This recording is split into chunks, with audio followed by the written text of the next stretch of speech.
very common fear I see in people who want to do stuff on the internet. I know I myself had this fear for a long time when I was starting to upload on the internet, was being misinterpreted, being misunderstood.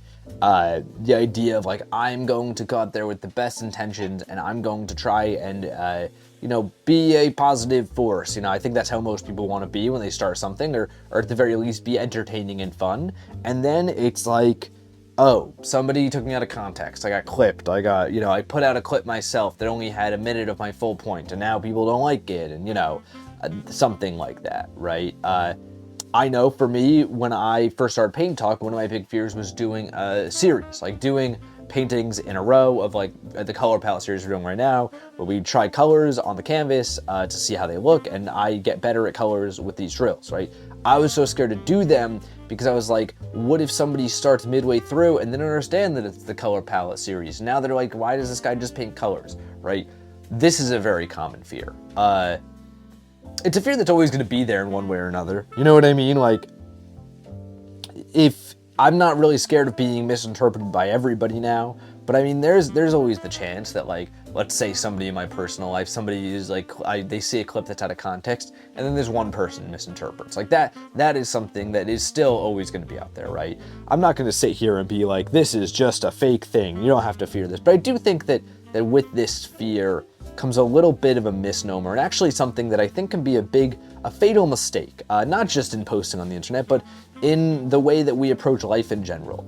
And that is that somebody's always going to misunderstand you, like 100% of the time. There's this thing on the internet called Poe's Law, right? I'm going to use the internet here because it's a very obvious example that we can all understand, right? There's this thing called Poe's Law that no matter what you post, somebody will take it in every way they can, right? Let's say you post a joke, right? You post a meme. Many such cases. One person will see it, they'll think it's absolutely serious. One person will see it, they'll think that it's a meme that you didn't understand, but you post anyways. One person will see it, they'll get exactly what you mean, they'll get the meme. One person will see it, they'll get enraged, Imagine any emotion, imagine any interpretation, somebody will see it that way, right? 1,000,000%. Like that is almost an assurance. The only way that doesn't happen is if nobody sees it. And at that point, post again, I guess. I don't know what to say in that point. It's really not relevant to the conversation. So with this, I think it's almost a truth of being a person, especially on the internet, just being a person in general though, that not everything's you're always going to have somebody misinterpreting you or misunderstanding you or not getting what you're trying to do. If I walked right now, not you, me, if I were to go and walk into the local sports bar and start talking like I do on this series, or even just start talking the way I would to my friends, I would be beat up within 5 minutes. Not because I'd be saying anything bad, but just because they would be like, what is this absolute weirdo doing in this bar right now? They'd be like, this guy's a freak. This guy's not, he's not one of us. And that's the way everything works, You separated into lunch tables in middle school for a reason. It's not because of the fact that everyone was just cliquey, even though that was part of it. It's because there are certain things for certain people, Everybody has an audience. And that's a very strange way of looking at life, I guess, but it's the way things, maybe you don't want to use the word audience, maybe you want to use the word, everybody has their people, everybody has their guys that they can go to and they can feel safe in, and that's 100% how things work, right? The point of whether it be posting or whether it be going out and about is not so much to please everybody, right? I think this is actually a big mistake that you can make. Of I am going to go out there and say something in a way that's just super agreeable, right? Can be good. It's good to be an agreeable person, right? But I've fallen into that before in my own life of if you're trying to be for everybody, you're going to be for nobody, not even yourself. And even if, let's say you find the way to be the most agreeable guy for what many of us would call a people pleaser, right? One, there's a reason that people don't like people pleasers, because people don't, if you have no enemies, you're probably being a little fake out there, right? We all have met those guys where it's this guy, everybody says they're the nicest guy. And then it's yeah, because I can't name 5 fun facts about this guy. You know what I mean? We've all gone through that. And, you know, let's say you do succeed though. Let's say you are this people pleaser that has all the friends, none of them can name any fun facts about him, but he's popular. You know, he's done the thing that everybody dreams of being the perfect marketable thing. You'll still have haters. People will still not like you, no matter what. No matter what. It is impossible.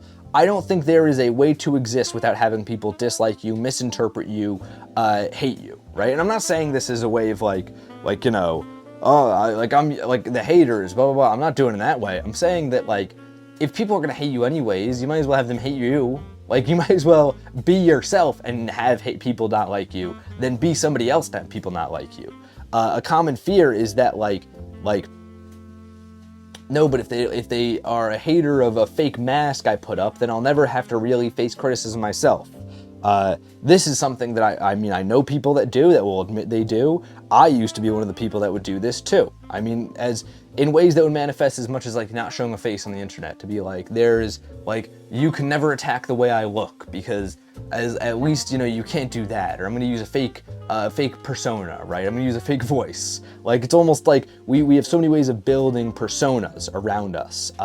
That's obviously a cartoonish example of me doing it on the internet, but there are examples of people doing it in real life. I mean, like, you know, the kind of guys that, what was that meme a while ago, like code switching, where it's like they code switch around their friends. Like, I mean, that exists for a reason. Like, we put up masks to make sure that like the real version of you can't be pierced in the way that you're scared of, right?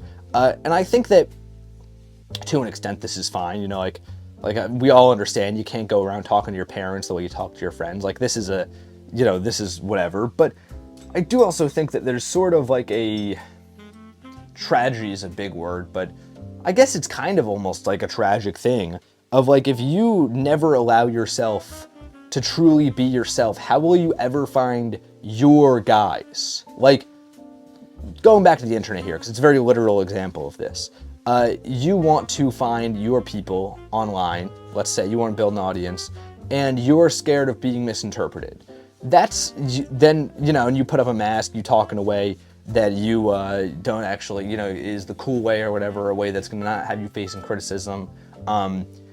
You're never going to find the people. You're never going to find your people. You know what I mean? Like, imagine if you walked around your whole life trying, like the sports bar example, right? I would get beat up if I walked into a sports bar. Let's say though, before that, I went to the store, I bought a jersey of, I don't know who's like a trendy player right now, Babe Ruth, and I go into the sports bar and I'm like, what's up, guys? And I start talking like I'm a sports guy, right? And they buy it. And I do that for the next 5 years. Now I'm just living a lie. Like, and that's a comical example, of course, you know, that's not actually how it works, but many people are living in a reality not too dissimilar from that because they were so scared of living a truth and having that truth be seared and critiqued and shot and destroyed, that they ended up just living a lie instead. And I do think that's a tragedy. I do think that you need to go out there and be yourself because the people that get it are really gonna get it.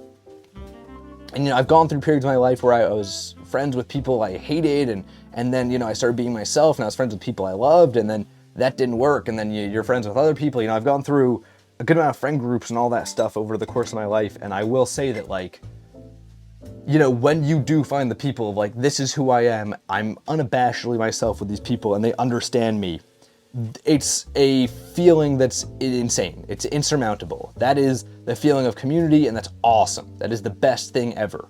Like, yes, it's hard to do, and you're gonna have people, you know, insult you personally on the way. They're gonna insult the real you. They're gonna insult the real, unfiltered, unmasked version of you, and it's gonna suck, right? But when it works, it'll work. It'll be awesome. It'll be the best thing ever.